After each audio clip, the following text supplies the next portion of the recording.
જય માતાજી બધાને। આપણે જો મગ પલાળેલા વઘાર્યા છે અને આગળ અમારી રેસીપી જોઈજો મેં કઈ રીતના વઘાર્યા છે, તમે પણ એ રીતના વઘારજો અને બહુ સરસ બને છે આ મગ પલાળેલા। જો આજે આપણે મગ સાંજે પલાળી દીધા હતા અને આ રીતના પલળી ગયા છે, સરસ મજાના ઉગવા પણ હોતન મળ્યા છે અમુક અમુક। અને આપણે આજે વઘારવાના છે કોરા મગ અને આ પલાળી દીધા સરસ મજાના પલળી ગયા છે એકદમ સરસ। હવે આપણે એને વઘારી નાખવી। આ એનો મસાલો તૈયાર કરી વાળ્યો છે। આ છે ડુંગળી સુધારીને તૈયાર આ રીતની કરી વાળી છે અને આ ટમેટા સુધારી વાળા છે ઝીણા ઝીણા, અને આ છે લીમડો અને આ છે મરચાં અને આ છે લીંબુનો રસ। આપણે તેલ પણ આમાં 2 પાવડા નાખી દીધું છે। હવે ગેસ આપણે ચાલુ કરી દેવી। તેલ આપણે હવે આવવા દેવાનું છે, પછી આપણે વઘાર કરવી। તેલ આપણું આવી ગયું છે, આપણે નાખી દેવી આ રાઈ, આ છે જીરું, આ છે વઘાણી નાખીને આપણે નાખવાના લીમડાના પાન નાખીને આપણે નાખવાના મરચાં નાખીને આપણે નાખવાના છે એમાં ડુંગળી સરસ મજાની। હવે આપણે ડુંગળી નાખીને એને સડવા દેવાની છે એકદમ સરસ। સ્વાદ પ્રમાણે મીઠું,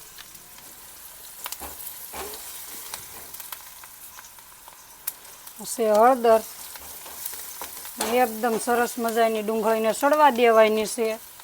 પછી આપણે મિક્સ કરવાના છે એમાં ટમેટા, ડુંગળી સડી જાય પછી, અને સરસ આપણે મગ વઘારવાના છે। આપણે પલાળેલા મગ હતા આજે પલાળી દીધા છે એટલે સરસ મજાના મગ આપણે કોરા વઘારવાના છે। હવે આપણે એમાં નાખી દેવી ટમેટા,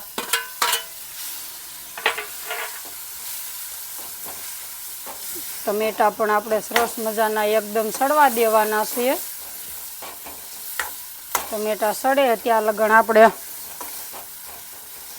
મગ પણ 2 પાણીએ ધોઈ લેવી। આ રીતના ધોઈ નાખવાના છે। મગને આપણે પલાળ્યા હતા એટલે ધોવા પડે। આપણે આ કાણાવાળી વસ્તુ લીધી હતી એટલે એમાં સરસ મજાના ધોવાઈ જાય। આ રીતના આપણે આમાં વાસ વહી જાય। આ પલાળેલા મગ હોય એટલે આપણે એને બાફા નથી, ડાયરેક્ટ જ આપણે વઘારવાના છે। એટલે આપણે 2 પાણીએ ધોઈ લીધા છે સરસ મજાના। આપણે ટમેટા પણ જો સડવા આવી ગયા છે એકદમ સરસ।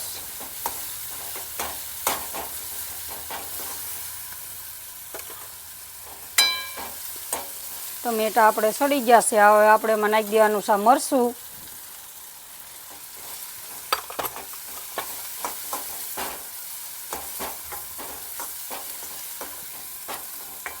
મરચું આપણું પાકી જાય એકદમ સરસ એટલે આપણે એમાં નાખી દેવાના, મિક્સ કરવાના છે મગ મિક્સ કર્યા બાદ આપણે જો આ રીતના મગમાં મિક્સ કરી વાળવાના મસાલા હારે। આપણે વઘારવાના હતા કોરા મગ એટલે બહુ સરસ બને છે। આ રીતના આપણે બનાવીએ એટલે એકદમ ટેસ્ટી બને અને આ ખાવામાં પણ બહુ સરસ લાગે। અને આપણા સેહત માટે બહુ મગ પલાળેલા હારા છે એટલે બહુ સરસ મજા આવે આપણને ખાવામાં।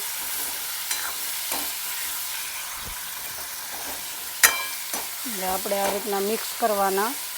જો આપણે આ રીતના મિક્સ કરીને અને સરસ મજાના આપણા મગ આપણે તૈયાર થઈ ગયા છે વઘારેલા। હવે આપણે કરી દેવી છે ગેસ બંધ। ગેસ બંધ કરીને આપણે નાખવાનું છે ધાણા જીરું છે, આ છે ગરમ મસાલો। આપણે એને પણ આ રીતનો મિક્સ કરવાનો છે।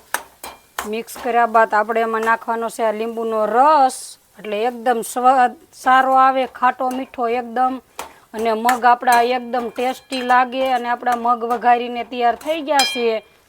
પલાળેલા મગ આપણે કોરા વઘાર્યા છે। લાઈક કરી દીજો, શેર કરી દીજો અને સબસ્ક્રાઈબ કરી દીજો।